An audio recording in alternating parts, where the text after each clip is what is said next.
कालानी का जन्म 23 मार्च 1923 को सखर सिंध प्रांत में, जो हाल पाकिस्तान में है, वहाँ एक साधारण परिवार में हुआ था।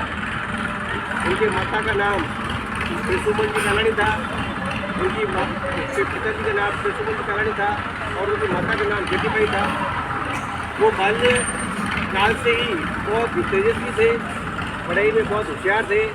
देश प्रेम की भावना उनके अंदर कूद कूद कर भरी हुई थी। उस समय अपना देश आज़ाद नहीं था, अंग्रेजों का शासनकाल था। हिंदुओं पर और भारतीय लोगों पर बहुत ही अत्याचार होते थे।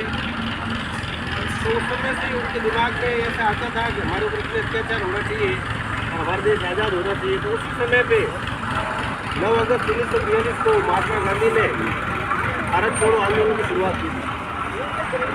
जब उन्होंने देखा कि ये आंदोलन जो है देश प्रेम के लिए, देश की आज़ादी के लिए है, तो वो भी जो है उस आंदोलन में जुट पड़े और उन्होंने जो है देश प्रेम की भावना को साथ में लेकर के उस आंदोलन में बढ़ चढ़ करके हिस्सा लिया।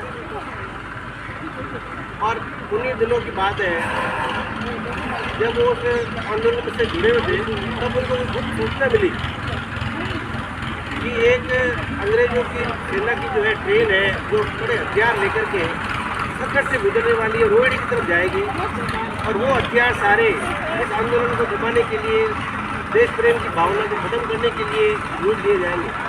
तो मुझसे सहन नहीं हुआ। तब उसने निश्चय किया कि इस ट्रेन को मुझे सखर में ही रोकना होगा। तब उसने अपने 2 दोस्तों के साथ लिया, 2 साथियों के साथ लिया और 23 अक्टूबर की वो रात वो हिम्मत करके अपने साथ औजार लेकर के उस पटरी को हटाने के लिए या उसको खोलने के लिए चल पड़ा, ताकि वो अंग्रेजों की जो सेना की जो हथियारों वाली ट्रेन थी वो आगे रोहिणी तक न पहुँच सके और भारतीय लोगों के ऊपर हमले नहीं हो, उनके ऊपर अत्याचार नहीं हो। बहुत बड़े साहस का काम था। सर्दी के दिन थे, रात को वो अकेले जो है अपने 2 साथियों के साथ एक आटा में चले थे। वास्तव में लीडर थे वो। और वहाँ जब गए तो उन्होंने आसपास देखा कि कोई नहीं था।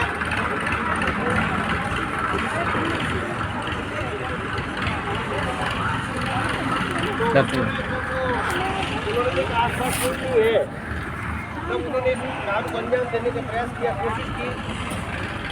तो जैसे उन्होंने पटरियों को खोलने का काम शुरू किया, थोड़ा तो औजार की हरकत हुई, तो सुरक्षा प्रहरी से उन्होंने इनको देख लिया।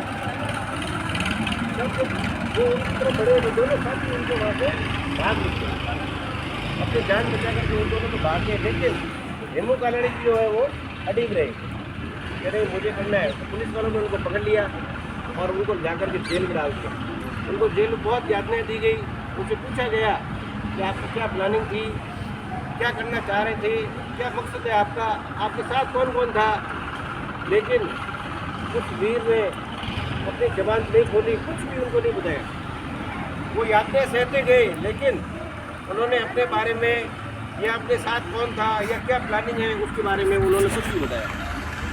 आखिरकार अंग्रेज की शासन में उनके ऊपर जो है परेशान होकर के भैया नहीं खोल रहा है तो उसको सजा देनी चाहिए और देशद्रोह का मामला लगा करके मुकदमा कर दिया। कोर्ट में केस चला और केस चलने के बाद उनको जो है देशद्रोही करार दिया गया और उनको फांसी की सजा सुना दी गई। और इस प्रकार से 21 जनवरी 1943 को उनको जो है फांसी पर चढ़ा दिया गया। और वो भी शहीद 21 जनवरी को हंसते हंसते इंकलाब जिंदाबाद भारत माता की जय नारे बोलते बोलते अपने देश के लिए कुर्बान हो गए। उन्होंने अपने प्राणों की आहुति दी। इस प्रकार आपको सुन सकता है, भगत सिंह, सुभाष चंद्र बोस, कई वीर सेनानी हुए हैं, राजगुरु हैं, सुखदेव जी हैं। तो इन सब ने जो है हमारे देश को आज़ाद कराने के लिए अपनी अहम भूमिका निभाई, शहादत दी।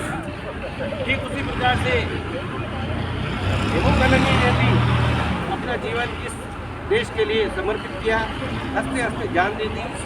अपने देश को आज़ाद करने के लिए उन्होंने अच्छी लड़ाई लड़ी। तो वास्तव में उनकी अच्छी भूमिका रही। तो इसी प्रकार, इसी कारण से 21 जनवरी को हम जो है हर साल उनके बलिदान, उनके जो दिवस है, बलिदान के दिवस को श्रद्धांजलि देते हैं और उनको याद करते हैं। और वहाँ सखर में तो जब ये भी कहा जाता है कि ये भी एक भगत सिंह की तरह ही है।